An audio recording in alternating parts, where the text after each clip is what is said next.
Hello बच्चों, good afternoon.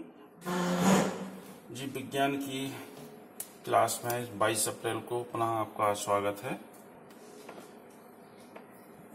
अभी जो मैंने एक छोटा सा कार्य किया है इसको आप नोट कर लीजिए, फिर इसके आगे बढ़ते हैं।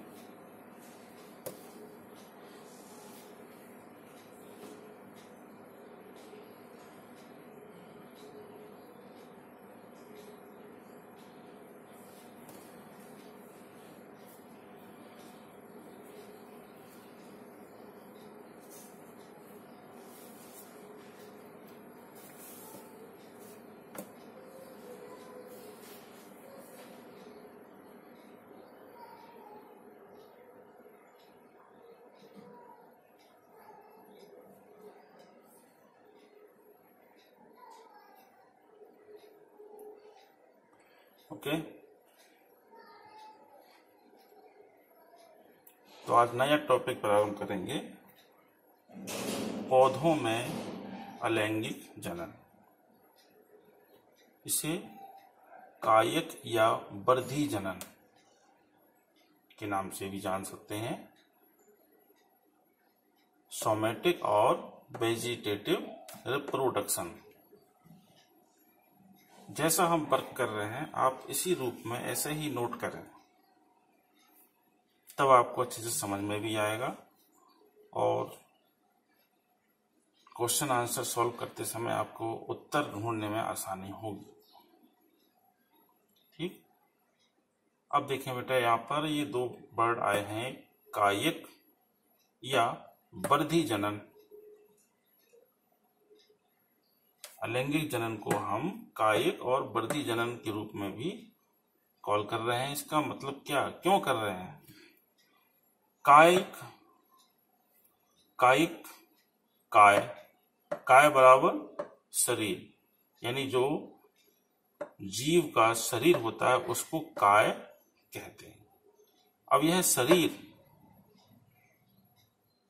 पौधों के मामले में शरीर जड़, तना और पत्ती से मिलकर बनता है। मुख्य अंग होते हैं ये पौधे के 3, और इन्हीं अंगों से जनन क्रिया भी होती है।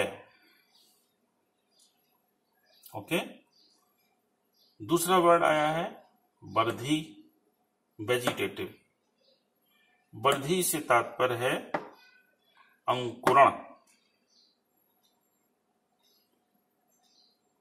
जो शरीर के पार्ट होते हैं ये स्वतः भी अंकुरित होने लगते हैं और अंकुरित होकर नए पौधे को जन्म देते हैं। अंकुरण इन्हीं पार्ट्स में होता है, इसलिए इसको वर्धी नाम दिया गया। ऐतवे इसे हम पौधों में अलैंगिक जनन को कायिक और वर्धी जनन भी कहते हैं, सोमेटिक और वेजिटेटिव रिप्रोडक्शन। ओके, थोड़ा सा हम रिपीट करेंगे। जीवों में जनन, अब यहाँ बात आती है जीवों में, जो आप पढ़ चुके हैं, इसका आप अध्ययन कर चुके हैं। जीवों में जनन 2 प्रकार का होता है, अलैंगिक जनन और लैंगिक जनन। ये रिपीट इसलिए कर रहा हूं बार बार, इसका उद्देश्य है कि आप इसको बराबर जान लें। ये छोटी छोटी सी बातें हैं, यही कंफ्यूज भी करती हैं और अध्ययन करने में, याद करने में कई रुकावटें ही पैदा होती हैं इन्हीं के कारण।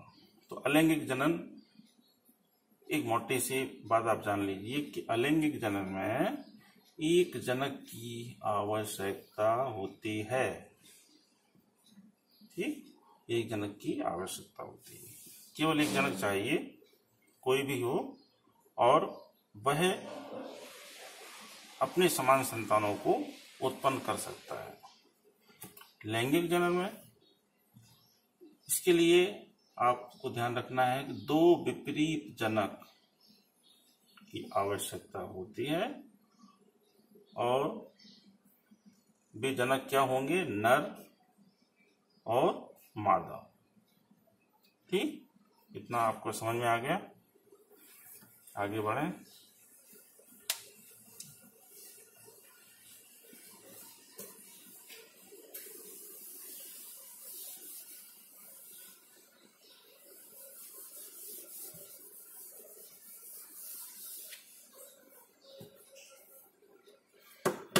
इसकी अब डेफिनेशन लिखेंगे, इसको समझने का प्रयास करिए। मात्र पौधे के कायिक अंग द्वारा, नोट करें,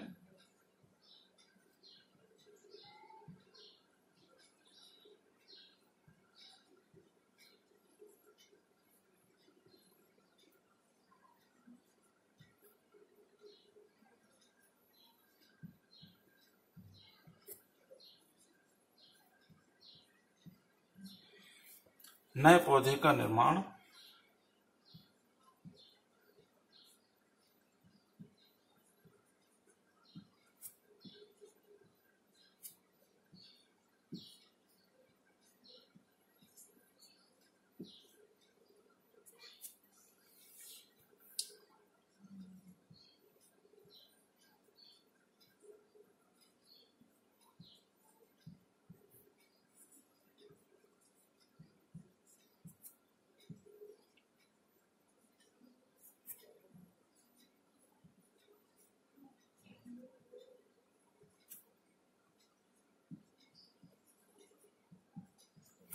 कायिक या वर्धी जनन कहलाता है। पुनः इसको हम देखेंगे, कायिक अंग। आप सोचिए, आप कायिक अंग क्या है?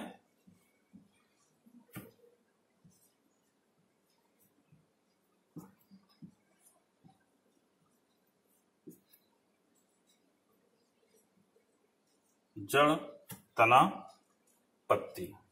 ठीक, मतलब कहने का एक प्लांट है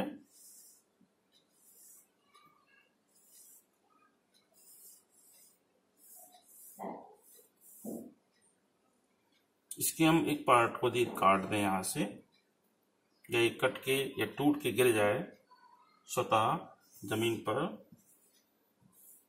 जहां ये गिरेगा वहां ये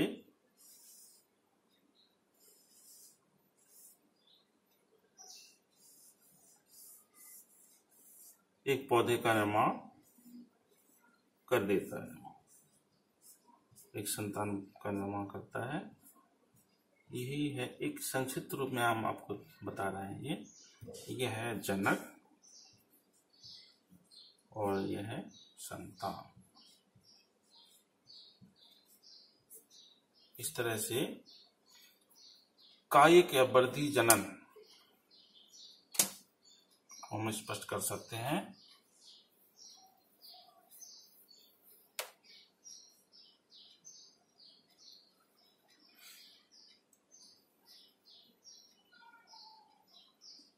अब हम आगे अध्ययन करेंगे कायिक जनन की विधियां। अब ये जो कायिक जनन या वर्धी जनन पौधों में होता है, ये कौन कौन सी विधियां होती हैं, इसकी विधियों का हम अध्ययन करेंगे। ओके,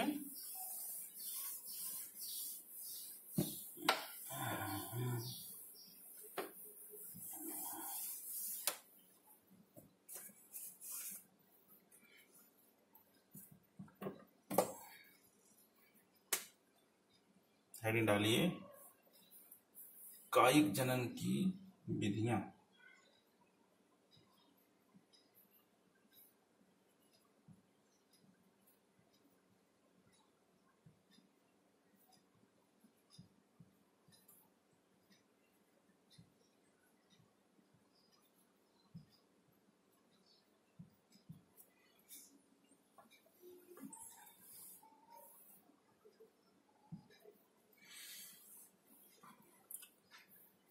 पहले आप इसका संक्षिप्त रूप में ये हेडिंग से इसकी लिख लें, ताकि आपको इसे कंप्लीट करने में आसानी होगी। हेडिंग मैं भी डाल रहा हूं।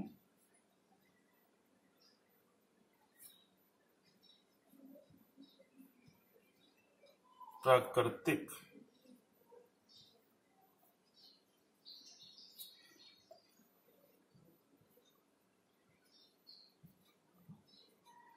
कायिक जनन। तो प्राकृतिक कायिक जनन और दूसरा होता है कृत्रिम कायिक जनन, तो पहले प्राकृतिक कायिक जनन की आप केवल हेडिंग लिख लीजिए। बच्चों, आपको कोई भी आंसर याद करना है तो उसके पहले आपको हेडिंग क्रमबद्ध तरीके से याद करना होना चाहिए। जब आप उसकी हेडिंग क्रमबद्ध तरीके से याद कर लेंगे तो आपको आंसर कंप्लीट करने में बहुत आसानी होगी। अब प्राकृतिक कायिक जनन 3 प्रकार का होता है। नंबर 1, तना द्वारा,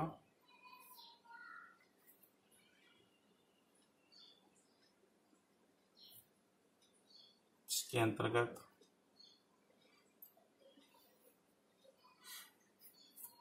भूमिगत तने,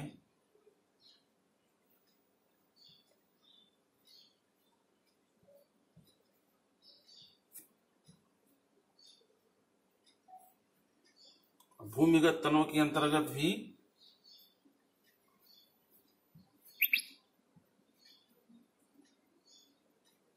कंद द्वारा, दूसरा प्रकंद द्वारा,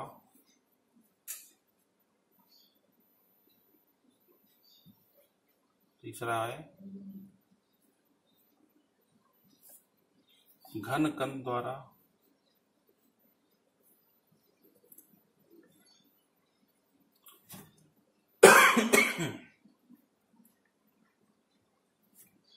और चौथा है शल्क कंद द्वारा।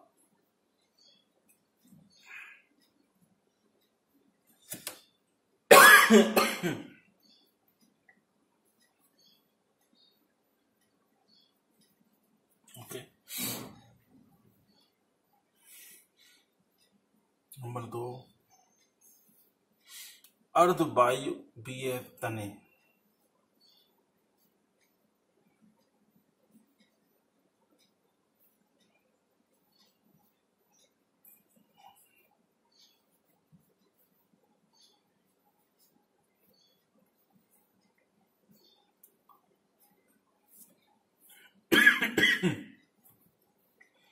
नंबर 1, ऊपरी भूस्तरीय।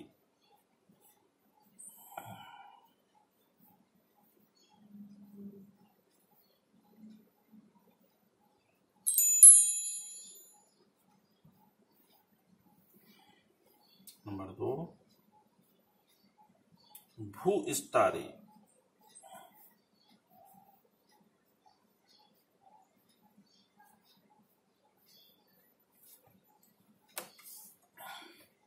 और नंबर 3, भूस्तरिका।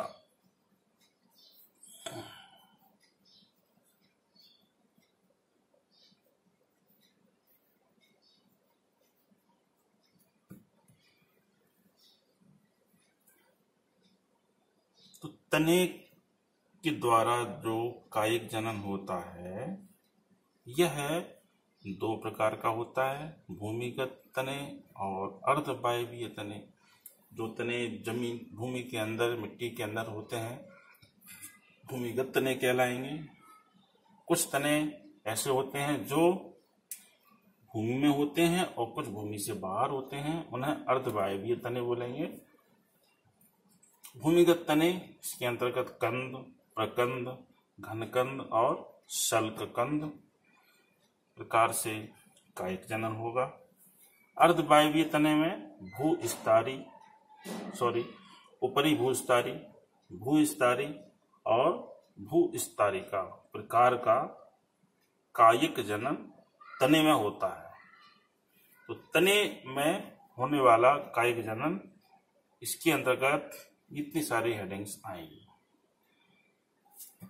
दूसरा तना एक पार्ट हुआ, अब दूसरा है जड़। जड़ के द्वारा कायिक जनन होता है। और नंबर 3, पत्ती के द्वारा कायिक जनन होता है। तो ये हेडिंग्स रहेंगी प्राकृतिक कायिक जनन में, केवल इतना आपको करना है। अब बी पार्ट होता है इसका कायिक जनन का, कृत्रिम कायिक जनन।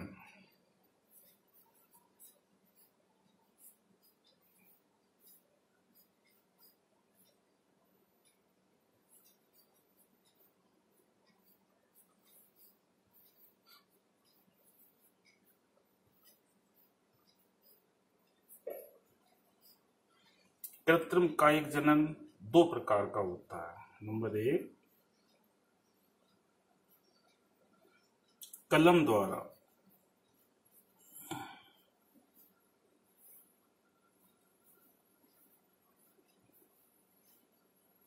और दूसरा है दाव लगाना।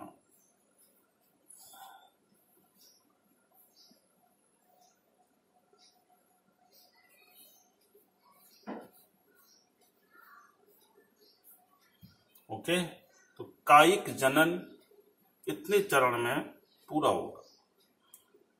कायिक जनन मुख्य रूप से दो प्रकार का होता है, प्राकृतिक कायिक जनन और दूसरा कृत्रिम कायिक जनन। ओके, प्राकृतिक कायिक जनन 3 प्रकार का होगा, तना के द्वारा, जड़ के द्वारा और पत्ती के द्वारा। कृत्रिम कायिक जनन 2 प्रकार से होगा, कलम द्वारा और दाव लगाना। अब तने में जो कायिक जनन होता है वह तने भी कुछ जमीन के अंदर कुछ जमीन से बाहर होते हैं, तो भूमिगत और अर्ध वायवीय। भूमिगत में कंद, प्रकंद, घनकंद और शल्ककंद। अर्धवायवीय में ऊपरी भूस्तारी, भूस्तारी और भूस्तारी का। इतने स्टेप में आपको ये कायिक जनन पूरा करना है।